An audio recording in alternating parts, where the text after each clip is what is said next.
We're not going to talk about the obvious today. It's today is just an insane. I feel like I've come back at like the perfect time when everything has gone has gone on fire. And I feel like there's so much opportunity to say so many different things. Look at the screen share in the Switch 2 ad runs at like 10 FPS. So welcome everyone to the stream. The Switch 2 is now officially out. Things are happening within the Western world, which is hilarious to me. I say this as somebody who lives in the Canada, so it may just be a sense of like Schadenfreude, if that makes sense. As well, it's surprising to me how many different I guess possibilities have opened up within recent times involving a bunch of different things that we can do. But yeah, the Switch is now finally officially released. That thing is like $700, so you will not see it on the stream. I don't know if it's actually worth it. The only game that's currently out there for the Switch is the camera and the 10 FPS like screen share, and then also Mario Kart World, which is I'm not a Mario Kart fan. Okay, I enjoy the open world aspect. I saw somebody play the open world, and I remember saying to myself, they're just doing this to test out when they eventually implement the open world within Super Mario itself. Like, I'm 99% certain that Mario Kart World is the test run of the open world feature for the new Super Mario game, as is Donkey Kong, because Donkey Kong is basically that, and then they're just gonna port all of that over to some Super Mario game within like a year or two. And I don't know if it's worth it at its current price of how much is it in Canada? In Canada, holy moly, it is bestbuy.ca. It is about $800 Canadian post tax. So we don't have it good here. On top of the fact that apparently, depending on where you buy it, they can staple their receipt to the screen and break it, which has only happened in one store so far. But I can't imagine paying 500 USD for this thing and having it die. There was a time and a place for the Switch, and for a moment in time, the Switch was sort of meant to be like a cheap console that you can use to get into the console games. Like the Switch One was relatively cheap compared to its peers, and it's all of a sudden it's shoved to basically double, and we're just now in a post cheap technology world where technology is now being priced at its actual blood price versus like what its like non-blood price was. Like, you know what I mean? Like before it was heavily subsidized by the fact that like you were paying pennies for somebody's labor and like a bunch of people's like lives and like safety in like different places where they didn't really care about their like safety as much. But now we have to pay for it. So like now it matters, and now the price has like gone up. Post-COVID world, like this is everything's gone up in like price for a tech, and I don't think it's ever gonna slow back down now. You're considering getting a Nintendo console again, but a bunch of stuff about bits and pretzels gave you a bad taste. So the money goes into the VR upgrade fund instead. Very true. Yeah, we're in the post-cheap anything world. Very true. Yeah, the financial goatee has hit us all. I mean, it's crazy how much everything has gone up, but especially for tech stuff, it's like, the Switch One price. I remember on launch, it wasn't nearly as bad as this. I felt like it was. Yeah, on launch it was 300 USD, which I thought was not that bad. Like it's still pretty bad, but for like a home console that also launched with a fair number of really cool games. Like didn't it launch with the Switch One launch game? Didn't it launch with Breath of the Wild, which granted was also a Wii U game? Day one titles, Just Dance 2017.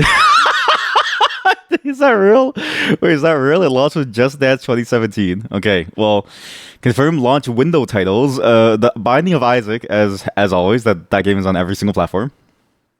Okay, maybe it's not that good actually, but still, I felt like it was a better deal. But at the same time, I also got it like a year and a half after it launched, so I was also one of those latecomers to the game, and I basically got it when Smash Bros dropped. So maybe the Switch 2 is going to be the same thing here. But yeah, it's I feel like a VR upgrade fund is at the moment more value because Switch 2 launch games, if you look at the list of launch games, it's actually pretty sad. You have Mario Kart World, and then you have all the games from Switch 1. And it's not like the games from Switch 1 are bad, right? But like if you have a Switch 1, which I do, there's no point for the Switch 2. Like at least for now. And again, when you play the open world of Mario Kart, it's like playing a shittier Forza Horizon. Like it really does feel like you're playing a shittier Forza Horizon. The only cool thing about it is that it has more power ups and like more gameplay and some more challenges and like more variation between them compared to something like Forza because of like the various power aspects of Mario Kart, right? Like you have the like item drops, you have the different moves that you can do. You can fly, you can go in water, but it's like you're just playing Forza Horizon or whatever that open world racing game was. Was it Forza? Forza Horizon open world? Where's competition gone in tech as well? Yes. The other day you were like, okay, if you were to buy a graphics card, what would be AMD's equivalent of something around a 5080 or what have you? Yeah, they just don't have one. Exactly. They don't have one. And they recently stated that they're going to like price their stuff at like a very high price, effectively nullifying any reason why you'd want to buy their stuff, which is like crazy to me because it's like their CEO also comes out and says, "Well, you should be able to afford it. This is as cheap as it's going to get," or something like that. And it feels like there's like nothing available for you to get that's at a good price that also sort of pushes everyone to like try their best to price it well too.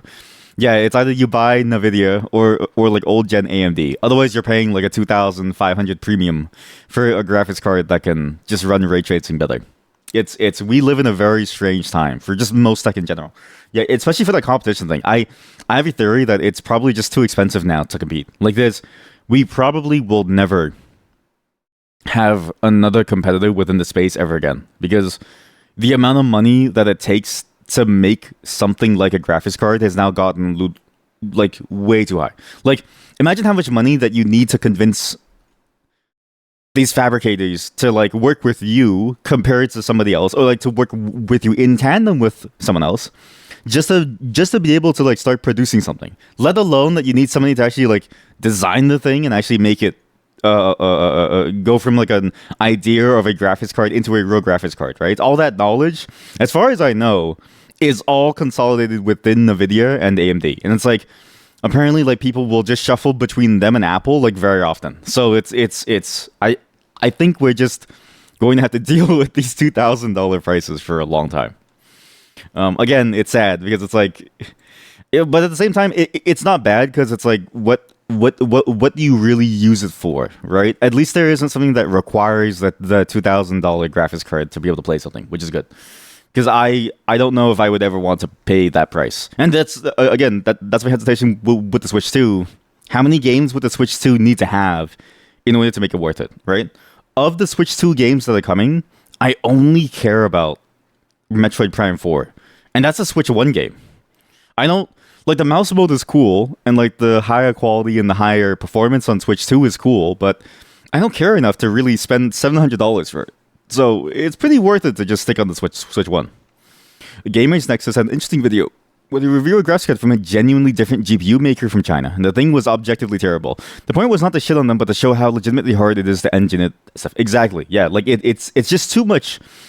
The gap between what it used to be and what it is now is immense. But the gap from going to zero into what it is now is just it feels impossible, and it feels like the amount of knowledge that you need is almost impossible to reach. However, like all things, I wonder if this is going to change all of a sudden with just enough money being thrown at it. Because I think people had that idea about like stuff from China for a very long time, right? Where like China was always seen as second best, and then all of a sudden, China is now at the top of many different games, right? And it's interesting to sort of see because it's like all it took was just many, many years and many, however many billions to trillions of like dollars worth of education and like time to get there, right? There's a very good chance that like of all the places, we might actually see something coming out of China before we see something coming out of Intel with like whatever Intel was doing. Intel had like their own GPU thing, right? It's like Intel Arc or something? Yeah, Intel Arc. Yeah, even Intel. Yeah, exactly. Decades of experience being on top of the line with the CPU, and the GPUs just weren't worth it. Exactly.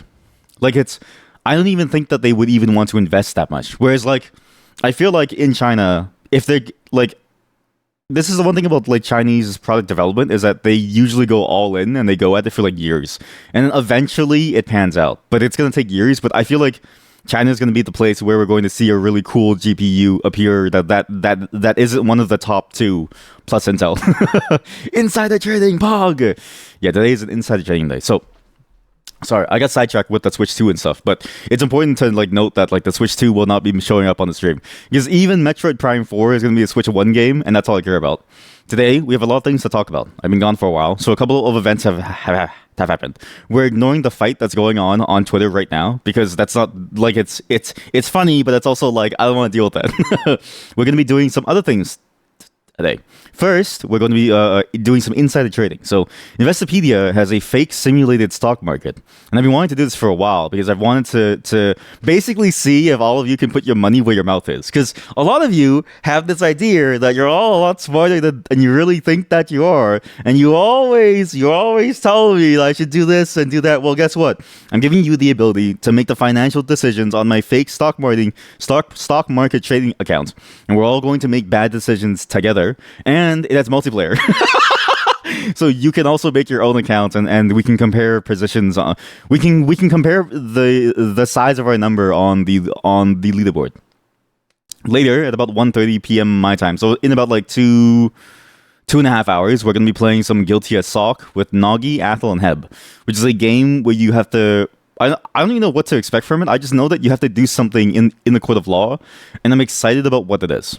If we have time after, we'll play some poker because apparently I have poker night at the inventory, which I forgot about. A game that you can no longer buy. You can't even buy this game anymore, and it has some of the funniest commentary that I remember as a child. And I wanted to see if the funny voice acting and the commentary still held up, because this is 2010's humor. This is like 2010's TF2 was at the peak of the fandom verse humor. This is like the cringe shit. Yeah, so I'm excited to see if it still holds up in my mind, while also being frustrated because the AI cheats at the poker game. Like, doing stuff on Twitter goes without saying. I still don't know why people use Twitter. Like, I actually get annoyed of this. So if you're a VTuber and you use Twitter and I'm a fan of yours, fuck you. If I'm not a fan of you, fuck you too. You know what I mean? Like, you guys gotta get off Twitter so I can stop using that site. Because when I need to see this stuff, I just make a new account, I look at it, and then I just never use it again. I just make a fake email, fake Twitter account, look at the stuff, and then I just go away. Because it's like, what's the point of even having it? Granted, I don't use any social media at all. I used to use Instagram a fair amount to like take photos, but I just feel like most social media just isn't really worth the time and effort that you spend compared to what you get out of it. Not that the content is like bad all the time, because the content is sort of what you make of it, but it can be pretty rough. It can be pretty rough. The one time you created a Twitter account of desperation, you immediately triggered the bot detection. Okay, that's funny because I've done that multiple times for like one-off Twitter posts that I've wanted to see, because I just make these like throwaway email accounts. They've never once said that I'm a bot, despite me doing everything that a bot does. Like, I have a fake name, fake birth date. There's no backup email. There's no phone number. I just make an account. My username has like a bunch of numbers in it, randomly generated. And here you are trying to make a real account. I don't think I've ever gotten a bot detection on any of my accounts to like read a shit post that I've been meaning to check out on Twitter. Oh, that's funny. That's how you know that the system works, right? It's like the age-old question of what's the point of DRM if it only hurts the paying customers, which is sad in a way. It did work a bit later, but the first you were a lot of using it. Yeah, that's there's something wrong with the system there. That's what happens, because it's like what do you do at that point, right? There's like nothing for you to do. You just have to deal with the fact that you just don't have access to things. It's like, oh, come on, man. That's funny. But at least you had access to it. Hopefully you did delete it after, because that platform is shit now. Again though, so a surprising amount of people who like make cool things that I care about are still on Twitter. Like some dude who makes really cool shaders, still on Twitter. Somebody who makes really cool art, still on Twitter. Somebody who writes for some reason is still on Twitter. I feel like the writers especially. Can I say something about like the writing, like sphere, the like writing, can I say something about the pencil sphere? The pencil sphere, it feels like there's something wrong with it. You should just be on Tumblr, where it fits the long form content a lot better compared to Twitter, where you're limited to 150, 140 letters, 120, and there's not enough room for you to do anything. On top of that, it's a lot better because on a Tumblr, I can just reblog your stuff constantly, and it'll go towards the same people. Versus somebody coming in and it being like L ratio or something. Like there's enough weird people on a Tumblr to make writing work. But it used to be at least somewhat useful for official accounts and stuff to get time sensitive information. But nowadays it is completely ass if you're not logged in. Yeah, that's the weird part, right? Is that I don't know why they ever removed that. I remember they were trying to like AKA cut costs, which I need to say something here, okay? It is so fucking funny that his methodology for cutting costs on Twitter was tried in the government and then completely failed, and now they're having a fight. Like there's something funny. There is something funny about the fact that people are now recognizing what I think many people within tech have been saying for a long time, which is this doesn't work, man. Like he has no clue what the fuck he's doing, man.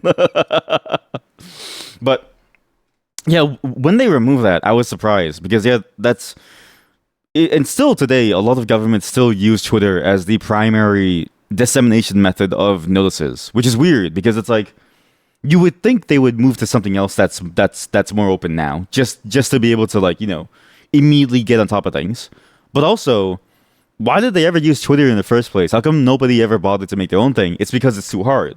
So it's interesting that they still stick with it in many different ways. Like I'm surprised that a lot of Nintendo news, for instance, comes from Twitter. Like I'm like to look at it from a corporate angle, and then from a city angle, my city's sort of like Pulse or like Amber Alert system. You can go to the website, which is rarely updated with anything. Like you'll get an Amber Alert about a murderer who's like 2 or 3 cities away, and I'm not even kidding you. This is the worst part of living in the Canada. Is our Amber Alert system was made by somebody who doesn't fundamentally understand why you'd want to be alerted. It's like somebody who has never had an alarm in their entire life. You'll get an alert for somebody 2 or 3 cities away, and you're like, okay, why am I getting this alert? You go to the website, the official website for it, and there's nothing because they don't update it. But they update it on the Twitter within 1 second, and I'm like, okay, well, what's the point? So yeah, it's fascinating that we still live in this timeline where like even cities, municipals, or even like full-on governments are still using Twitter as their primary way to communicate.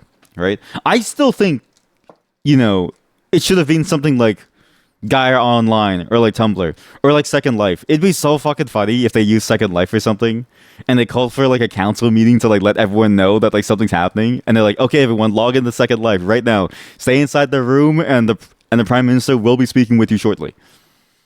Sadly, we decided that Twitter was the place to be. But how do we get on Twitter again? Oh yeah, I was talking about the like things that we're doing today. So yeah, so the Switch 2 is launched. A bunch of things happened. We're gonna be playing those things. A few years ago, there's a German politician that did a Q&A on the World of Warcraft. Really? Wait, German politician Q&A World of Warcraft. Honestly, it is an untapped market. It is an okay. I searched up. Okay, I'm not kidding you. I searched up German politician Q&A World of Warcraft. That was my exact search term, and the first result is from reddit.com r/Warcraft lore 2 years ago. Are there really no Republican movements in WoW?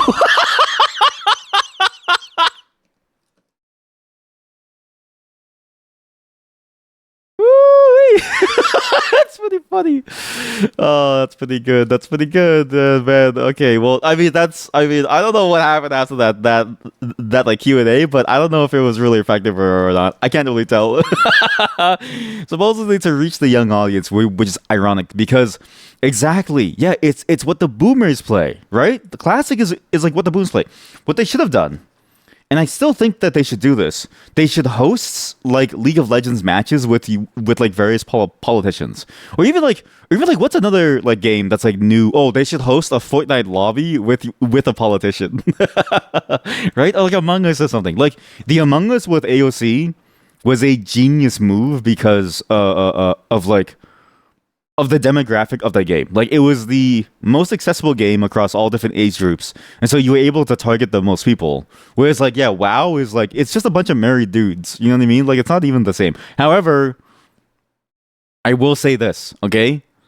Gamer married dudes are fucking weird, okay? Like I need to so like sometimes I like talk to gamers who are like married dudes or who are like older dudes, and they say and like sometimes they're like normal, right?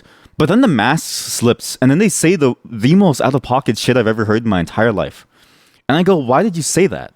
Like, and it's not even like a good thing that they said. They just say the most horrendous thing ever. And I'm like, why would you say that? Like, what made you think that that was okay? And like, oh, that's usually how me and my friends joke. Like, you know what I mean? Like, it's just the way that it is. But I feel like being within the gaming verse it tends to attract a certain type of person. So I can see why they wanted to do it regardless of the age group. This is an article. Maybe I can Google Translate it. I refuse to. Wer ist dieser Mann? Die Squirrel id hat der Ob Kandidat. Oh, candidates? The OB candidate Jürgen Dirk in Lahr ein Groib. I don't know what this is. 43 years old. Do I mean dudes with gamer wives or just married dude gamers? Both, because my wife is a gamer and she's very edgy. She's really edgy. It's really hard to explain this, but like it's you have to understand. My wife is like really edgy. So like whether you're married to a gamer or you are the gamer in the relationship, I think that's something funny about it. Oh man. But yeah, I can see why they did that. But I still think, you know, they have to sort of target other games. I'm still waiting for the, you know what it is? I'm waiting for the Fortnite Lego session. The 100-person Fortnite Lego session with your favorite politician, which is also a weird thing to have of like your favorite politician, but I think there's a way to reach the youth, right? Is like you guys can build a home together and build a campfire and you just sit there. Or even I still think this is a genius idea, okay? POV, Minecraft, okay? There are now, I don't know if you guys know this, there are now Minecraft open source high population servers. It's like here, there's like a new, I forget what it's called. Can this Reddit thread point me to the right way? There are projects like Mammoth / World QL. Okay, well, World QL Mammoth. Okay, is this the one? No, this one has been no longer maintained. Multi-paper. This is the one. This, I feel like, was what we needed to convince people that this is a good thing. Okay, we could have had a politician play Minecraft with thousands of players on a multi-paper instance. And then you would like make like a real city hall, and everyone would actually sit there, because for some reason, I mean, it also makes sense. It's a lot easier for people to play a game than it is to like go out there. It's just like layering in the WoW better, because layering in WoW, the worst part about it is that when you get kicked out of a layer, you also disappear from every other layer. This one actually just propagates the commands across every single server, into like the one main server that then replicates things. As far as I can tell, it's like you can see somebody in a different layer, but they're not actually in your server. They're like pushing commands to a different server, and it does something to make it a lot simpler. Like it's like, I remember reading it somewhat, but it was like it's something about like how often it like happens and then what it propagates. Because like what it has to do for your user input is like different versus like what it eventually propagates to everything else. But I still don't really know what it is because they took down the original website. So there used to be an older website, and that website disappeared, and now there's this new website which has less information.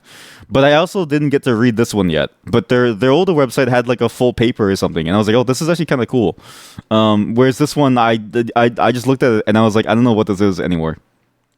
But that's, as far as I know, that's how it is. Which, in my mind, I never really understood, because I still don't really understand it. If you're doing the same thing, but you just have more servers, doesn't that mean ultimately that the server is still being overwhelmed because there's too many people? Like, I don't really know how it works, but let's assume that this thing works. Because apparently this is like this is running now, where you have servers with like hundreds of players in it.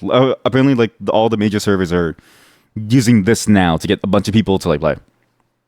So yeah, it's interesting, but I have no clue how it works.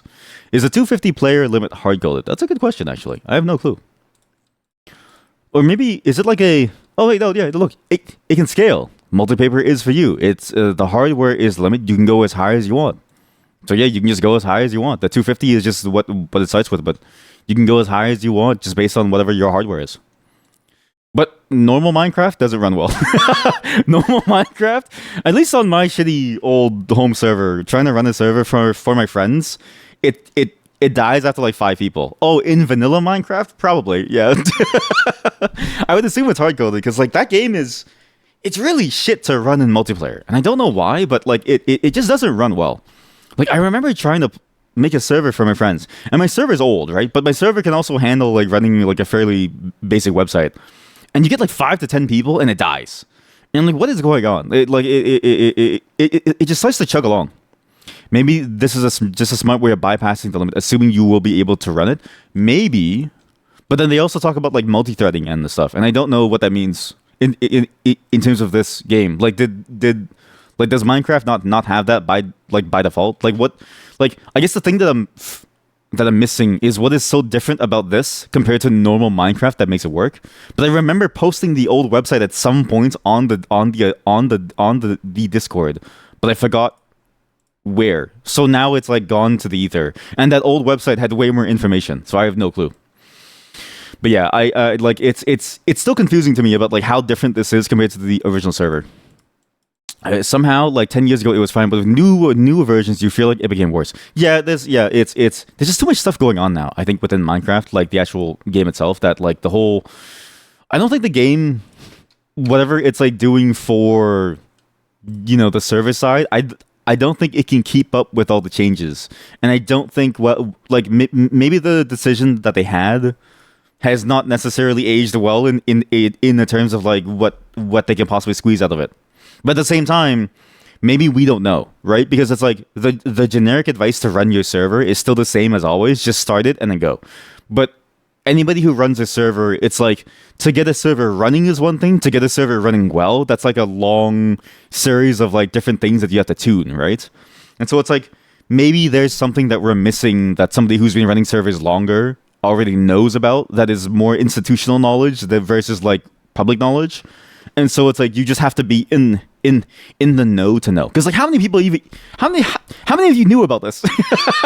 Like I feel like most people didn't ever really know about what this was, despite this thing's been here for like a couple years now, and it's been running for a couple of years in like various servers. So it's like there's a lot of weird institutional knowledge that you just have to be in the know of to be able to use. What includes optimizations from both Airplane and Pufferfish. What? Uses Paper MC's paperweight framework found here. DDoS protection, mate. You are building the DDoS. You know what's crazy? Was it the Mirror Worm or something? There was one worm back in like the 2010s or like the early 2020s. I think it was the one that like basically made people realize that the Internet of Things was not secure, and it started because of Minecraft. So like think about this. Like this, it all circles back. All that technology circles back to make the most efficient Minecraft server. Hello, chat. Welcome to the Minecraft segment. Airplane, a stable, optimized, and well-supported 1.17 paper fork. What is paper? What is paper? What? Minecraft paper. Okay, paper. No. Minecraft wiki? No. Okay, can I get like a...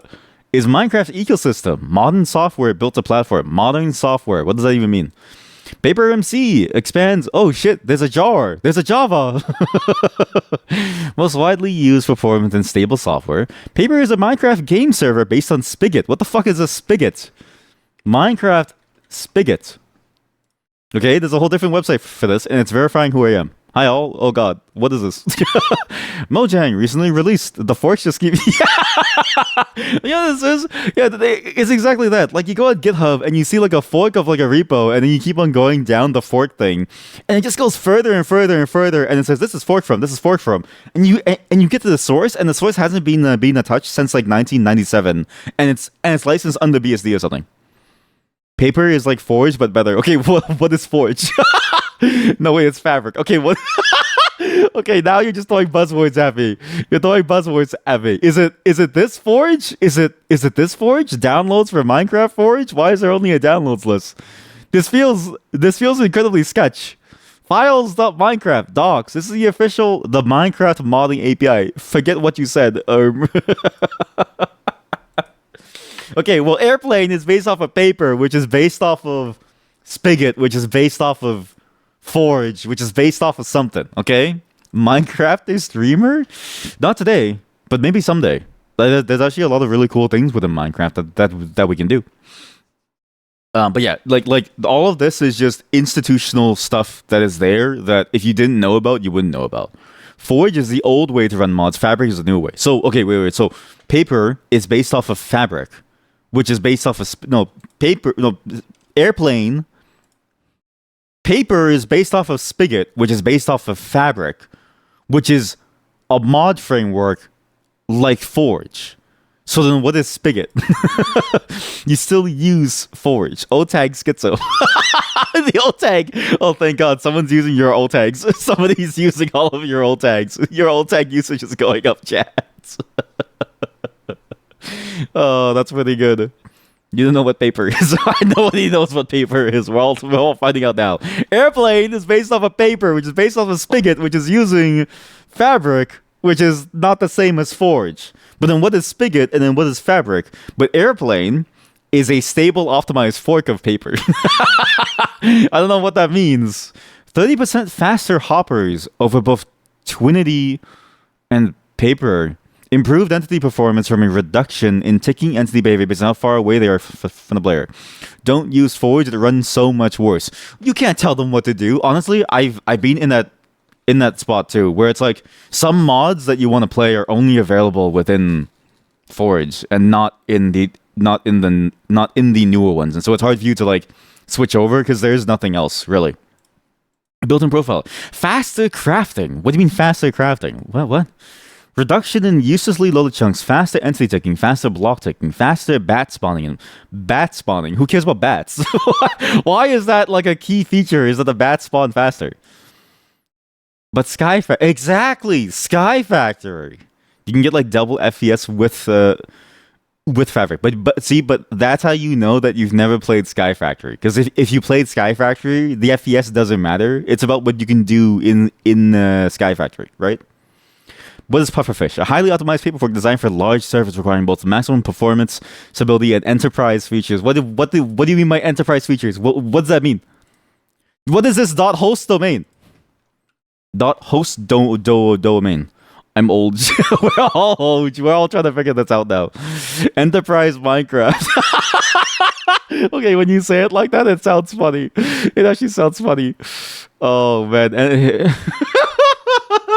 Imagine you go into a meeting and you're like, boss, we need a Minecraft server. Morale is falling. People are asking for raises. People are leaving the company and we have to keep laying people off to keep people in line. It's time for us to spin up an enterprise Minecraft server. Batsy is so cute. Yes, Batsy is so cute. Look, I'm not saying that the bats aren't like cute to look at, but what does it mean when what does it mean when someone makes a piece of technology to make them spawn faster? Like, what does that mean? You know what I mean? Because what is ambition without purpose, right? And if the purpose of your ambition is to make the bats spawn faster, what does that mean? Everybody show up on a Enterprise Minecraft server with a sprint review. Honestly, that would go kind of hard.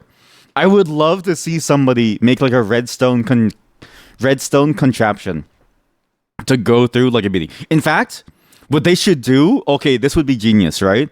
They should make it so that everybody sits in a chair, okay? And then there's a button in front of you, and then they tell everyone to press the button at the same time, and it's like a redstone contraption where whoever gets fired, their chair explodes. And it's like, Jimmy's fired! And then he gets banned from the server. I think that'd be funny. Okay, you know what? If I ever make a company, I am gonna do that. I think it's gonna be funny to like try that and just see what happens. 8 times faster map rendering reduces or eliminates lag spikes caused by plugins like Image on Map or Image Maps. Reduced garbage collected times and frequency from removing useless allocations, which improves CPU performance. Wow, and more coming soon. What's the enterprise portion of this? Like, why is this enterprise? Pufferfish host. What is this? Pufferfish host. Why does it say the specifications of the server? Ryzen 9. Why is it telling me about the Ryzen? Why is it telling me about the Ryzen? Why is it Ryzen 9? Is this thing mining crypto? Oh my god, there's a chat bubble. What? There's a chat bubble. There are 3 people in here. Alicia, Kevin, and Lillian. How exactly is this enterprise? How exactly is this enterprise? We run on Chris. What is my email address? Um, John at Minecraft.com. Thanks. We should reply in a few moments. Typically replies under 2 hours. Hello, could you clarify what you're referring to as enterprise? Are you asking about the enterprise plan? Because you need good specs for modded servers. Yeah, but why does it only show up in the title of the tab? It shows up. Look, it's. I don't know if you can see this because the hover doesn't show, but it only shows up in the title of the tab. When I hover over it, it says Ryzen 7, Ryzen 9, 7950, and 9950X. I don't know, man. You told me about enterprise on your GitHub. I don't know, man. You told me about enterprise on your GitHub, man. Give me your AI answer. Number one free website chat widget. Hey, sorry, I'm just here to stalk you. T. Open the doors. What's my email address? John at Microsoft.com. Okay, well, John at Microsoft. Thanks, we should reply in a few moments. Whoever is John, they're gonna be very tired. Maybe they're trying to flex. They could be trying to flex their specs, which would be funny. Holy shit, look. Oh, I see. If you're referring to something, oh shit, mentioned on a GitHub or related to Pufferfish, let me clarify. Pufferfish Hosting provides enterprise-grade hosting solutions. What does that mean? High-performance servers, custom configurations, enhanced support, scalability, advanced security. Looking for more details. I don't know what I'm looking for. I don't know what this is. Premium, dedicated server. What is premium if not a dedicated server? Fully managed Minecraft server hosting with all features, dedicated hardware, and maximum performance. So this is the same as this, but this one you have to do it yourself.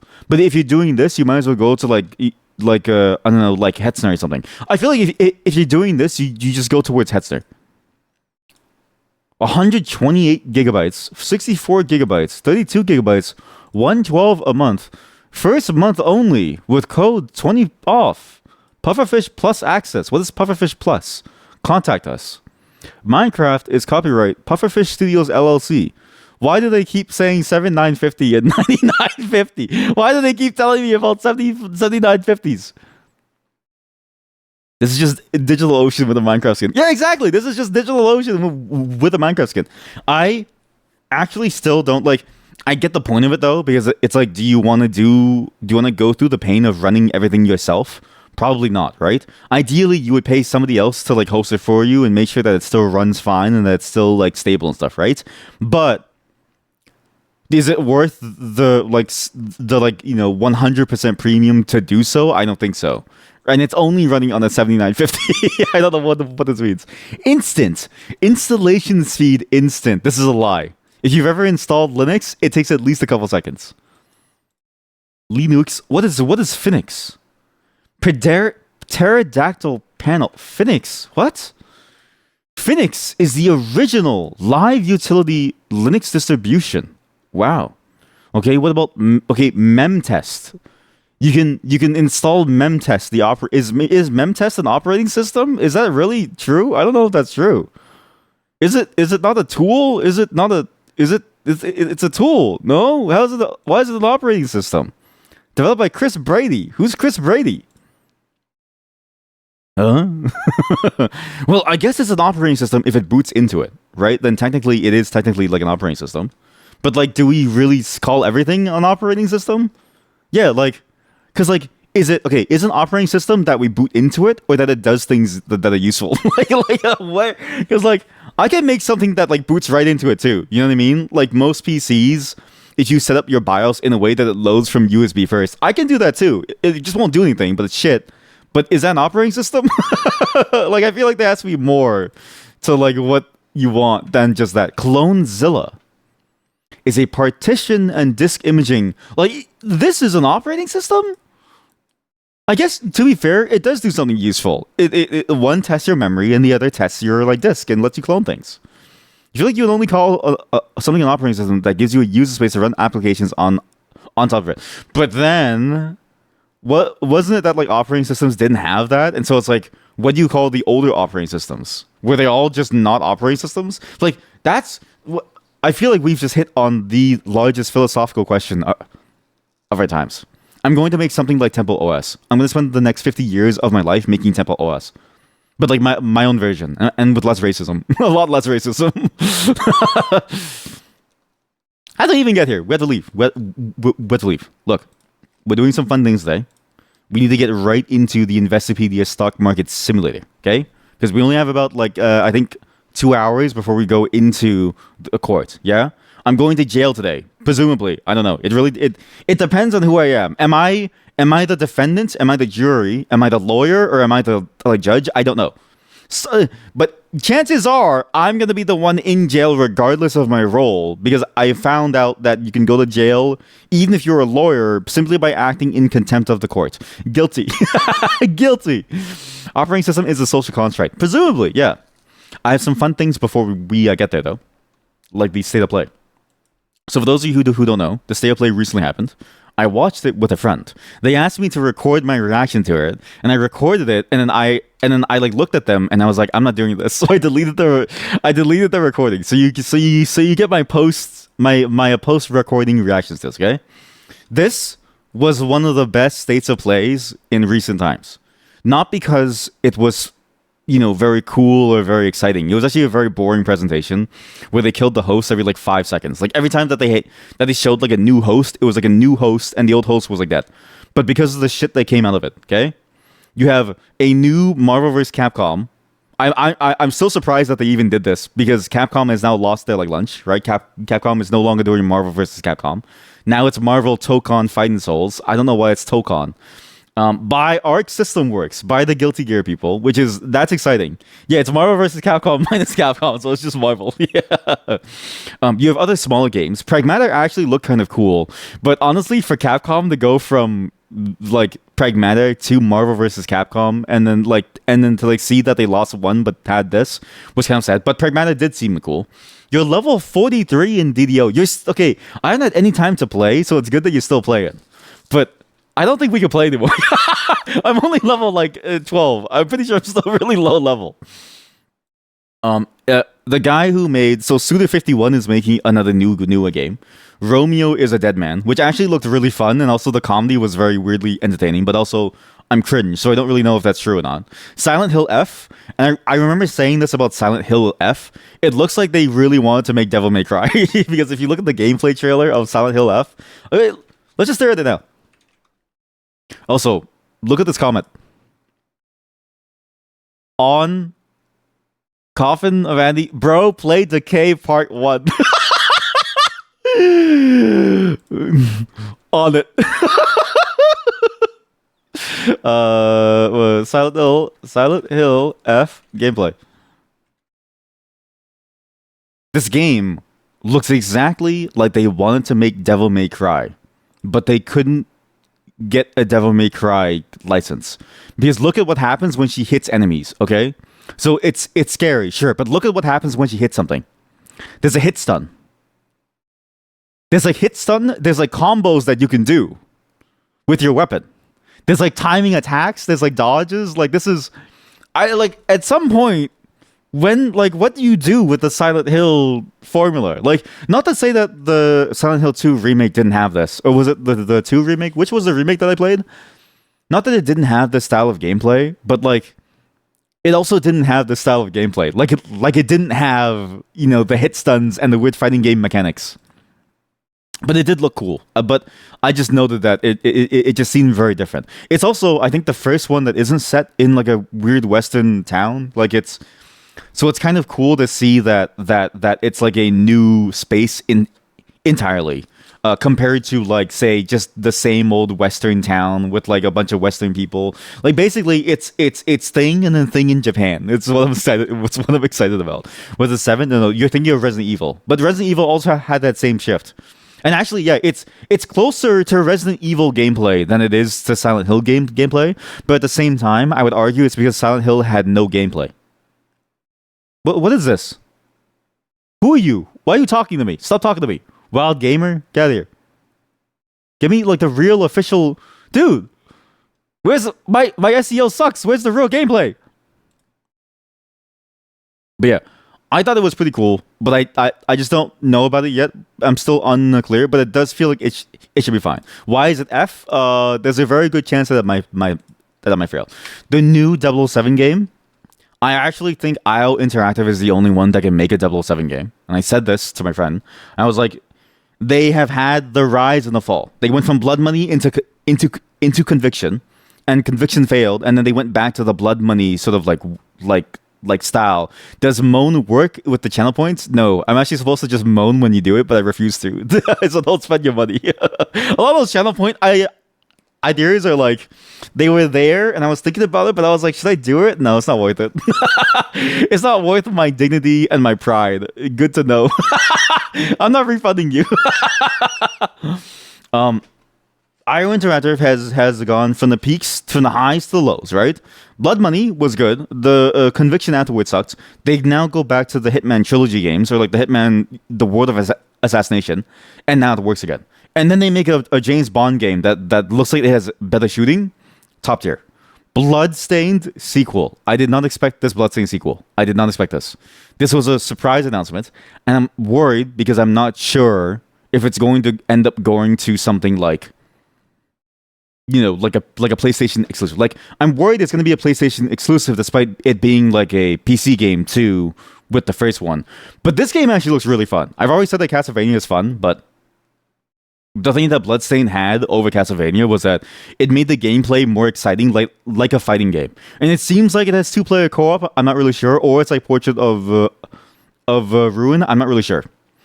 How many points do you have? It's not like you can spend them on anything else scammed. Very true, very true. But soon, actually, you should save your points because I'm actually almost done some of the things. I finally got some of the things ready. I've just been going slow because I've been busy. Sorry about that. It's just random work stuff pops up. But I've actually been getting closer to completion, which is nice. Guys, I'm almost finishing. Final Fantasy Tactics, the Ivalice Chronicles, I think is a good entryway into the series. I think the original games still hold true, but I think there's a sad truth about the new world. And I'm going to say it in pure silence here. In pure silence, please. The newer generation can't read. Like, the literacy rates of the newer generation have gone downhill, and so it makes sense that they're making this one because the only difference that this has compared to the original is voice acting. The graphics still look like shit because it's like an early 2000s game, right? But the gameplay is fantastic, and the story is still really solid. But because of the voice acting, you're now able to like get people to like listen to it and I care about it. Honor. See, the honor works, and the oil up, but the alert is like gone. Yeah, sorry. You have Baby Steps, which I think is going to be really fun. It's just a co-op game made by the same guy who made the co-op. So, what else was good? Cairn. I think Cairn is going to be the best climbing game that we've ever played. The MGS remake looks really fun. Neo 3 was surprising, but Neo was always a very fun, series. Thief VR was the most surprising thing. It's a PlayStation 2 VR game. So it's dead in the water because I know a fair number of people in VR now, and I've only ever met one person with PS2 VR. And they say it sucks. So I don't think this is a game is ever going to work. You still haven't tried the current demo. Wait, there's a demo? Really? Oh shit, there's a demo! Oh my god, there's a demo. I didn't know that there was I just thought it was going to be a top tier game because they showed this is something that people don't even think about. When you climb and you need to sleep, what do? You have to make a bed. But what happens when you have to take a shit? I learned. They put a bag, they hold it over their asshole, they let the poop drop inside, they have toilet paper, they seal the bag up tight, and they just hope that it doesn't spill as they're climbing. I'm not even kidding you. They use a Ziploc bag, and they just hope that the bag doesn't spill as they're climbing, full of their poop and their pee. It's pretty nasty. And for peeing even, like, they'll just pee off the side of the mountain. So you're probably climbing, like, where somebody has peed on the mountain, which is kind of nasty. What? The grunting in the trailer made you uncomfortable. Wait, what?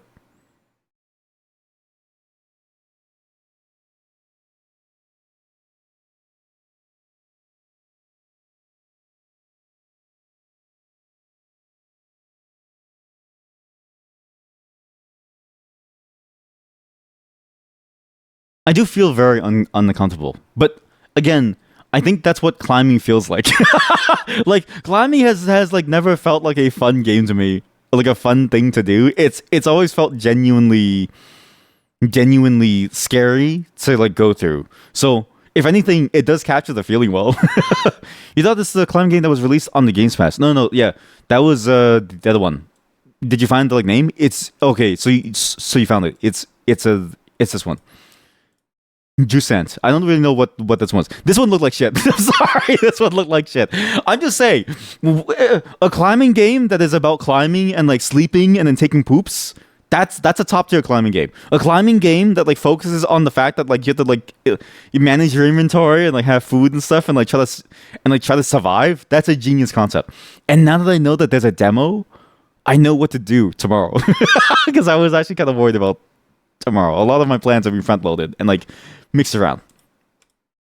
There's a new Deus Ex remake in the conspiracy, and I don't really know what this is really.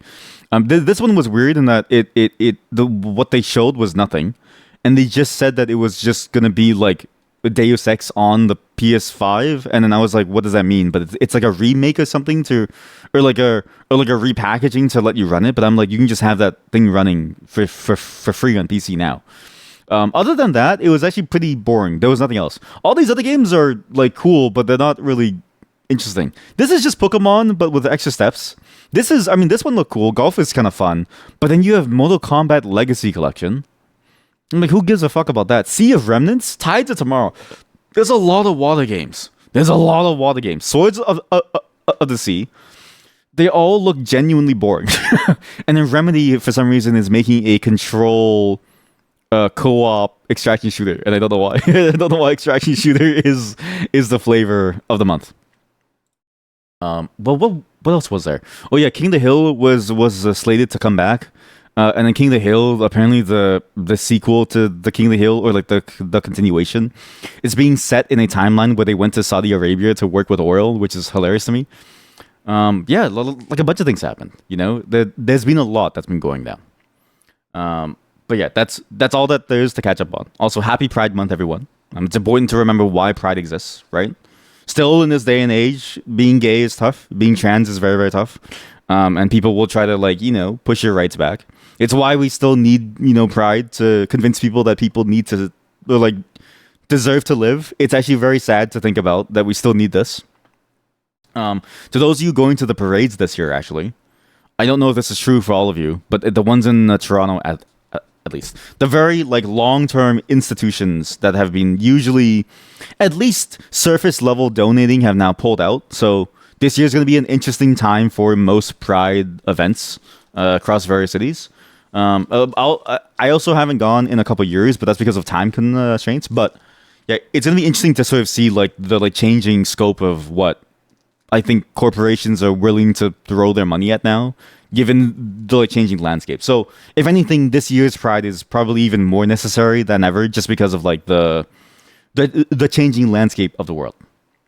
We're going to move on now, but before we do, I have a song for you all. It's not related to Pride or anything. It's actually not related to anything at all. It's just a song that popped up in my head because I thought, it was just a very meaningful and very soulful song. And I know it's going to seem very, very poignant given the current fight going on Twitter, but I swear to God, it's not because of that. I just really like the song, and I like the feelings within this like song. And this is actually a song that I feel like most people are aware of because it comes from an anime. It's not a Vietnamese song. It's not what's interesting is that because it's from an anime, you would think it's a shitty song, but it's one of those songs that somehow transcended the shittiness of anime tropes, where it's like one of the few animes out there that like doesn't play with any tropes, which is weird because it's like it's an anime that I wish was tropified so I could see more of it, but it wasn't. And even the creator's later works never ever felt like the same thing. It's from Cowboy Bebop. It's a song called Call Me, Call Me. What's interesting is that it's very hard to find these soundtracks. Like I remember we used to have a bunch of them, and we even had like the like one soundtrack that is apparently was sold in a limited edition that my brother somehow got, and now it's gone forever. And there's so many different songs from this show that you don't even hear. That's only on some soundtracks that I think if people heard it, all those songs are fantastic, and they would actually do well in their own right. It's just fascinating how this show's songs have sort of lived on in the minds of like anime watchers, but how it's sort of relegated to anime only, and sort of how anime has sort of shifted from what it was to like what it is now. It's always fascinating to sort of see like the different artistries at like work. I got really deep into like revisiting certain anime classics again because I was just sort of like hungry for it, but also because on YouTube, Ghost in the Shell is free with ads, but with ad blocker, it doesn't it doesn't affect you. So if you have ad blocker, it doesn't really matter. But yeah, you can just go on YouTube and just watch Ghost in the Shell, the one from 1996 or was it 1995 for free.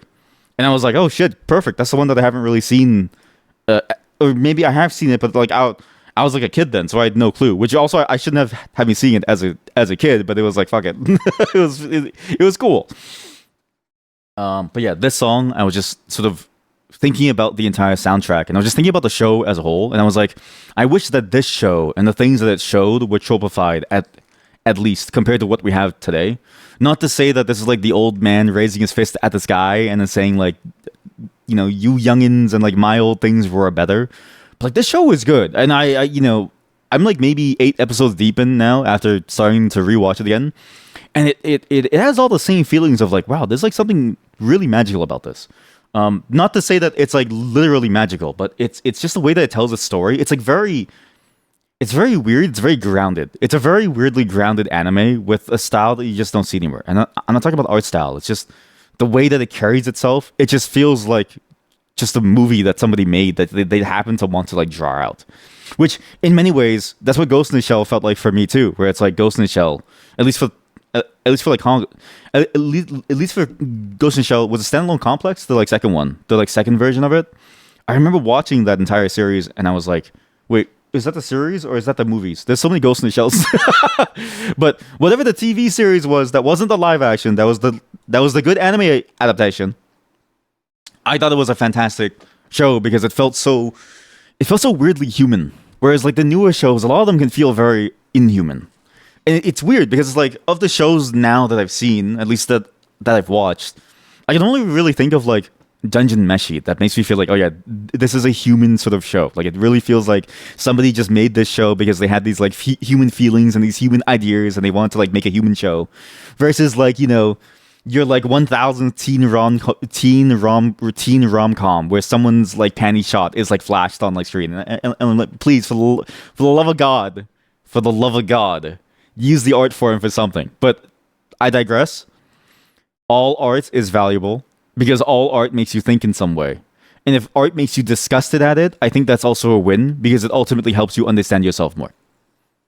I don't think you'll be disgusted at the song. I actually like it a lot. Just know that it's very... The lyrics are kind of cringy and like very angsty, and it is, again, very topical. So just keep in mind the two figures that I'm talking about that you sort of know as you listen to the song. One, it was not a poop. I'm safe. Just a fart. Sorry, cough farts. Two, what the fuck did you just say to me? The background violin reminds me of one of those EDM songs. How dare you? But also, you're so right though. Why was that era of EDM marked by taking classical music and putting it to the backdrop of like a sick EDM beat? Like you would have like a violin going do do do do do do while the like, beat goes. It's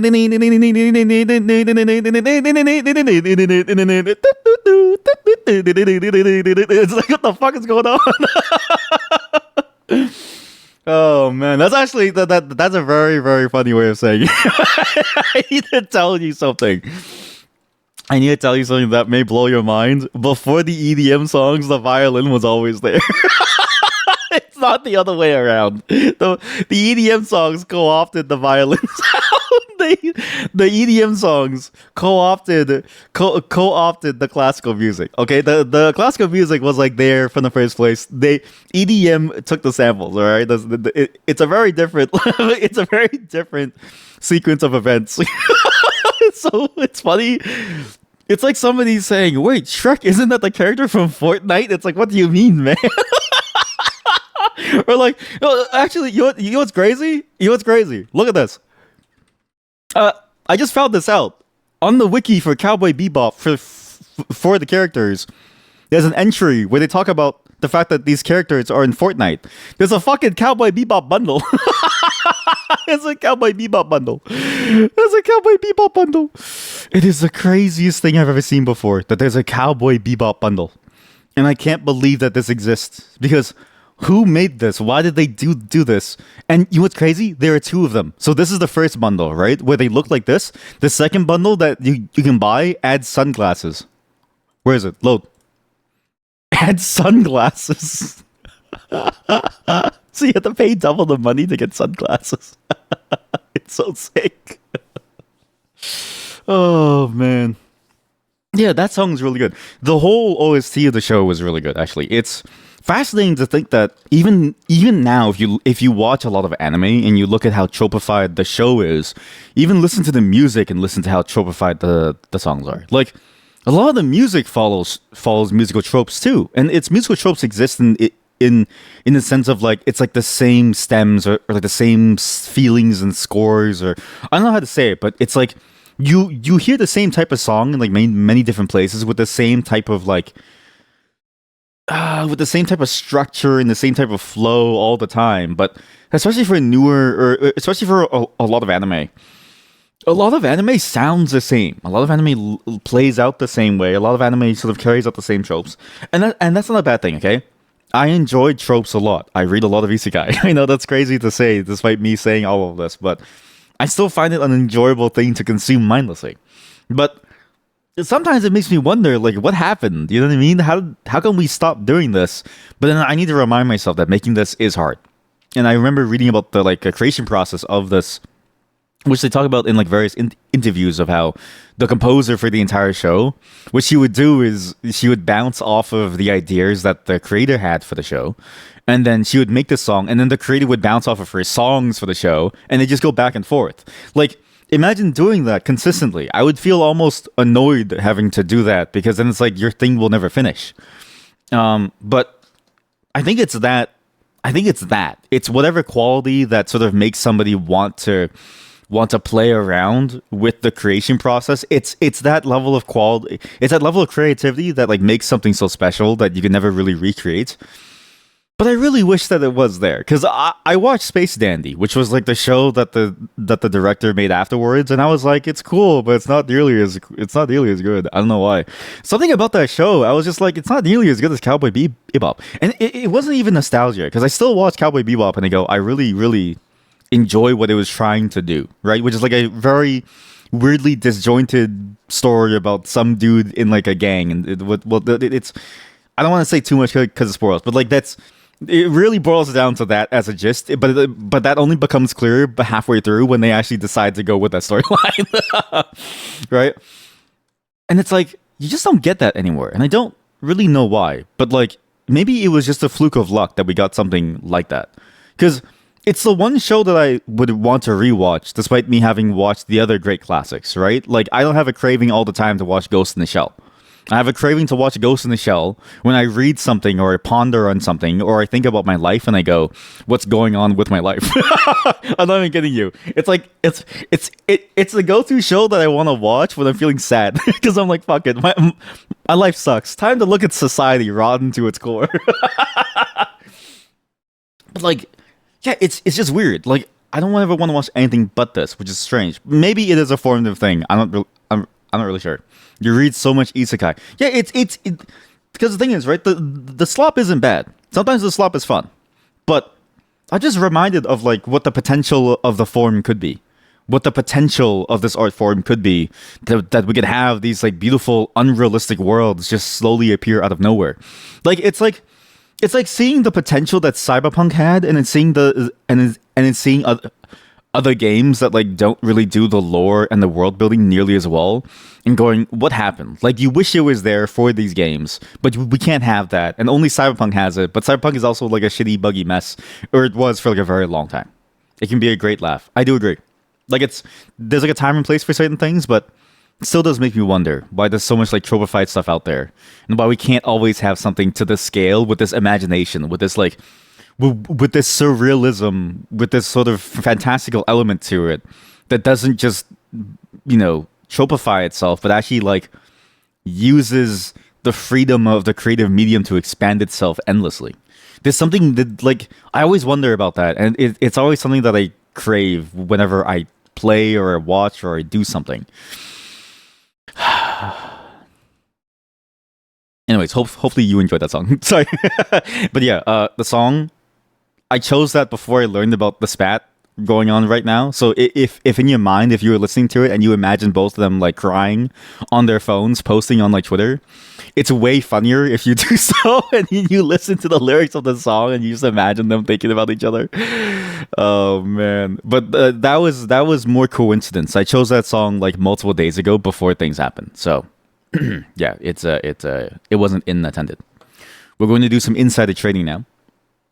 So for those of you who work in a financial institution, or for those of you who are thinking of investing, I want to remind you all, this is not financial advice. This is a shitpost, okay? This is also insider trading, but it doesn't matter. It's fake money, so you can't possibly sue me. Hey, sorry about that. I was gone for longer than I expected because there was no hot water. I was trying to get warm water because I have no milk and I just wanted to get some more diluted coffee so it'd last longer because the coffee that I made is a bit too strong. And I had the hot water knob turned, but I was like, the water is still ice cold. So I had to run to the basement. The water meter says I'm draining water somewhere from inside the house. I ran around, I ran around the outside of the house. I was like, oh shit, did we leave on like a hose or something? No, it was upstairs. So I had to go all the way back upstairs in order to figure out what was going on. But yeah, there's no time for us to do anything else. I'm gonna get ready for the game now. Silent Hill F is $80. When we start charging $80 for games in this new, sad, decrepit, money hungry timeline, where a company like Spotify makes more money than the Cloudflare, that's where we are now. I'm gonna get ready now for the thing. BRB setting up. We're going to go into some Guilty as Sock again with Nagi, Athel, and Hebesaurus. We're gonna get set up in just a moment. I don't know how long the setup is going to take because this is our first time trying to run this, so we'll see how it goes. But we'll see if it works, and hopefully you do enjoy it. Because I'm going to go to jail today, probably, most likely. Phoenix Wrong, Silent Hill, Biden Hill. Get on the game. Get on the game. Guilty as Sock with Nagi, Hebesaurus, and Athel and Red. Wow, you all fit within my title, which is great. Athel and the Red. It's literally open. Come here. Oh, okay. Sorry. Give me a second. I almost lied to you once again. Sorry about that. It took a bit of time just to heat up some food and just eat it really quickly. And I didn't think... I thought I could swallow food faster than I really did.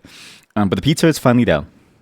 We're going to move on now, because we have one more game to play today. And there's a bit of context as to why I'm playing this, but I'll give you it as we go into it, because I have some good news for us all, based on something that we did earlier. Give me a moment to set things up. I'm done, everyone. Thank you for joining today. Thank you for hanging out with us, with me, Athel, Nagi, and Heb, when we were playing some Guilty as Sock. And thank you for hanging out with me as we tried out some weird things. Again, tomorrow we will be checking out our investments and seeing who made the most money. I have a rough list of who bought what inside the game. So we'll see how much money we've all made, and we'll see which chat members have made more money than others. I'll try to find a better trading site that lets us trade like random things too, like the 123 Fahrschule driving school within Germany, because I think that's funny. And yeah, we're gonna see how it goes. Tomorrow, I have an inkling of what I want to do, but not quite yet. We're probably gonna do some Karen as well as the Decade game, which I've been waiting for it, and it came out while I was gone. And as well, I've got some interesting things for you before then as well. So just some weird, like, strange one-off things that I think is going to be fun for you to see me do and maybe get frustrated at as I do them too. So that's sort of the plan this whole week. Is there's going to be like a good list of games that we haven't finished, the games I've been wanting to play for a while, as well as some weird experiences that I tend to find. So hopefully you do enjoy. But good night, everyone. Goodbye, and we'll see you all next time. I need to go and figure out if I can raid anyone, because I usually, I would like to hand all of you off to somebody, and I need to hand all of you off to somebody who can take care of you all, because I don't want to take care of you anymore. I don't want to take care of any of you anymore. No one's on. They've all left. Really? You all went offline? Athel, Heb, Nagi? You all went offline. Good night, everyone. Have a great night. And I'll see you all tomorrow. And sorry I was gone for so long. But now I'm back to a fairly normal schedule. Bye.